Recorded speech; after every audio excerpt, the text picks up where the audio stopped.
Hello friends, so welcome to exam भी पर आपका स्वागत है। मेरा नाम है रवि और जैसा कि हमारा इंटरव्यू गाइडेंस प्रोग्राम स्टार्ट हो चुका है, उसके साथ ही यूपीएससी ने ईओ एंड एओ के लिए जो उसका डेफ था, डिटेल एप्लीकेशन फॉर्म, उसकी लाइव जो डेट है, कब से आप वो भर सकते हो, वो बता दी है। बेसिकली आप जो है, ठीक है, आज यानी कि 12 सितंबर से लेकर इसे कब तक भर सकते हो, 21 सितंबर तक आप इसको भर सकते हो। ठीक है, लेकिन बात ये ध्यान रखनी है कि 25 सितंबर के 5 बजे तक, शाम 5 बजे तक ही आप ये फॉर्म भर सकते हो।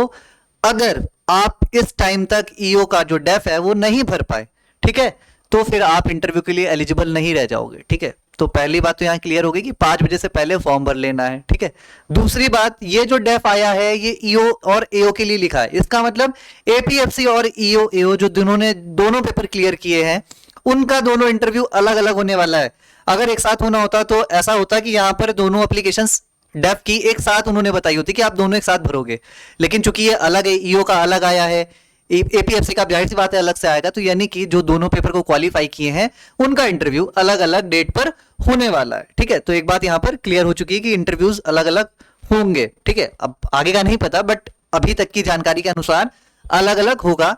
ये जो डेट है ये ईओ एंड एओ के लिए है। ठीक है, अब इसके बाद जो बात आती है भाई, सबसे इंपॉर्टेंट बात कि जो इंटरव्यू है वो हमें कैसे प्रिपेयर करना है। तो अगर आपने अभी तक इंटरव्यू प्रिपरेशन स्टार्ट नहीं की है और आपको अभी कुछ लगता है कि मुझे इस टाइम इंटरव्यू ज्वाइन करना चाहिए, आप इंतजार कर रहे थे कि कब डेफ की डेट आ जाएगी, उसके बाद से स्टार्ट करेंगे, तो डेफ भरने से पहले आप सबसे पहले तो जो इंपॉर्टेंट बात है, अगर आप अपना डेफ भरने जा रहे हो और ये पहली बार है, तो कॉमन सी मिस्टेक से बचिएगा, क्योंकि बहुत बार इंटरव्यू उन्होंने साफ साफ नोटिफिकेशन में ये बोल दिया है कि अगर कोई भी गलती होती है तो ये गलती आपकी मानी जाएगी भाई, उसको इंटरव्यू जो यूपीएससी किसी भी तरह से एंटरटेन नहीं करेगा। ठीक है, दूसरी बात, आपके कोई सीनियर है तो आप उनसे कंसल्ट कर सकते हैं कि डेफ में भाई यहाँ पर क्या भरना है, या कोई जानकारी जो आप नहीं समझ पा रहे हो वो उनसे पूछ सकते हो।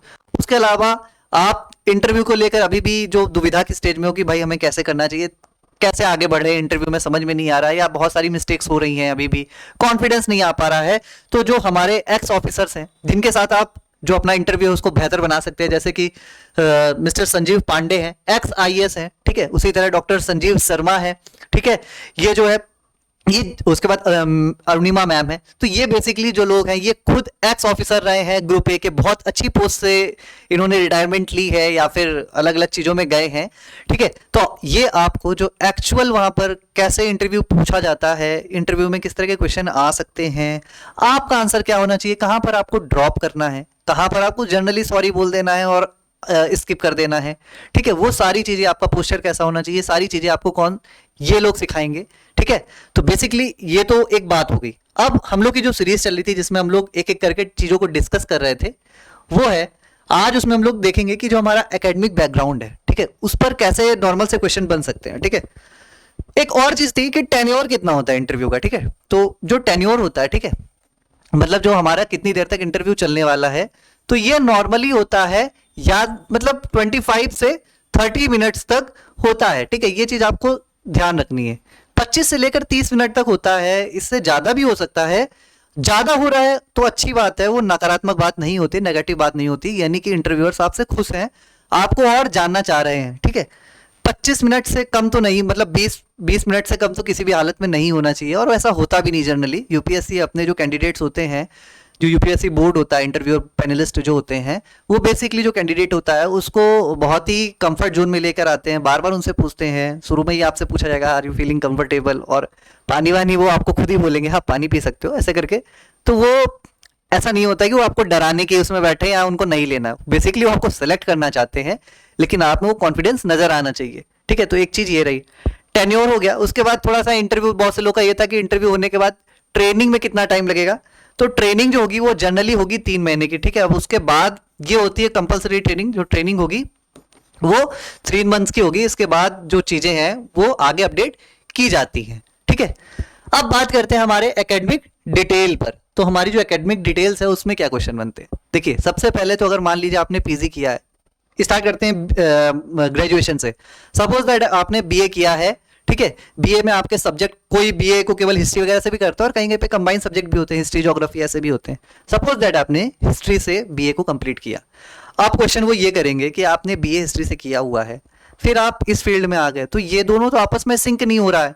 ठीक है, तो आपने ये क्यों चुना बजाय कि आप इसमें जो आपने बीए जो भी आपने हिस्ट्री वगैरह से किया है इसको और आगे लेके जाते। तो आपको वहां पर जो गैप है वो बताना पड़ेगा कि भाई ये किस तरह से आपकी जॉब से जुड़ता है। क्वेश्चन इस तरह से भी पूछ सकते हैं, या तो क्वेश्चन ये पूछ लेंगे कि जो आपने हिस्ट्री से अपना बीए या मास्टर्स कंप्लीट किया है वो आपकी जॉब को कैसे बेनिफिट पहुंचाएगा, कैसे एडवांटेज दिला सकता है। आपका जो ये प्रायर नॉलेज है, पहले से जो आपके पास नॉलेज आया है, इसका आप कैसे यूज कर सकते हो। ये मैं हिस्ट्री का एक एग्जांपल ले रहा हूं, हो सकता है फिनांस की बात कर ले, हो सकता है आपने एलएलबी वगैरह की हो तो उसकी बात कर ले, या जो भी सब्जेक्ट आपने किया हो, तो उससे आपको इसको सिंक करके एक आंसर तैयार कर लेना है पहले से कि हाँ भाई मैंने हिस्ट्री से किया हुआ है, हिस्ट्री में मैंने ये चीज़ें पढ़ी, वहाँ पर मैंने क्रिटिकल जो एनालिसिस है वो सीखा कि चीज़ों के सिर्फ एक पक्ष नहीं होते, बहुत सारे पहलू होते हैं। तो उसी तरह से जब मैं यहाँ पर सोशल जो एक इतना बड़ा प्लेटफॉर्म है ईपीएफओ जो सोशल सिक्योरिटी प्रोवाइड करता है, तो वहाँ पर मुझे किस तरह से चीज़ों को लेकर आगे बढ़ना है वहाँ पर भी देखूंगा। वो एक चीज़ हो गई, ठीक है। तो ये बात एक क्लियर हो गई कि ये क्वेश्चन जो हमारा दोनों के बीच में सिंक करना है कि ईपीएफओ जो हमारी जॉब है उसके और जो हमारा ग्रेजुएशन या पीजी है उसके बीच का जो एक पुल है, वो जो ब्रिज है, वो आपको दिखाना है कि ये सब्जेक्ट बेसिकली इस तरह से हेल्प करने वाला है, ठीक है। तो वो आपको वहां पर तैयार कर लेना उसका आंसर। दूसरी बात, सपोज दैट आपने ग्रेजुएशन वगैरह जो भी किया था उसके बाद आप कहीं पर वर्किंग हो, अभी किसी भी कंपनी पे एक अच्छे पैकेज पे वर्किंग हो, लेकिन अब वहां पर आपने ईपीएफओ का ईओ का इंटरव्यू देने जा रहे हो, ठीक है, जिसकी सैलरी आपके जो अभी के पैकेज उससे कम है, तो वो आपको जस्टिफाई करना पड़ेगा। और आपने अगर वो सैलरी नहीं बता रखी है, सपोज दैट कि नहीं मैंने सर सैलरी तो नहीं बता रखी बट वहाँ वर्किंग तो दिखाया है, तो आपको ये बताना पड़ेगा जो आपका पास्ट वर्किंग एक्सपीरियंस है वो आपकी जो ईपीएफओ में जो जॉब होने वाली है उसको कैसे इनहेंस कर सकता है, कैसे बढ़ा सकता है, ठीक है। ये क्वेश्चन आपका पूछा जा सकता है और इस पर एक आंसर आपको अच्छा सा तैयार करना है, ठीक है। आंसर यस और नो में नहीं होने चाहिए। सबसे बड़ी बात, बहुत से लोग में ये गलती होती है, यस और नो में आंसर नहीं होते हैं। एक सेंटेंस में आंसर ना खत्म करो, थोड़ा सा उसको 2 से 3 लाइन का सेंटेंस बोलो जिसमें इंटरव्यू को थोड़ा आगे बढ़ाया जा सके। ऐसा नहीं लगना चाहिए इंटरव्यूअर को कि ले भाई आपका आंसर दे दिया मैंने, अब पूछो अगला क्वेश्चन, देखो मैं इसका भी आंसर दे दूंगा। उनको चैलेंजिंग नहीं लगना चाहिए, एक कॉन्वर्सेशन टाइप होनी चाहिए वो, ठीक है।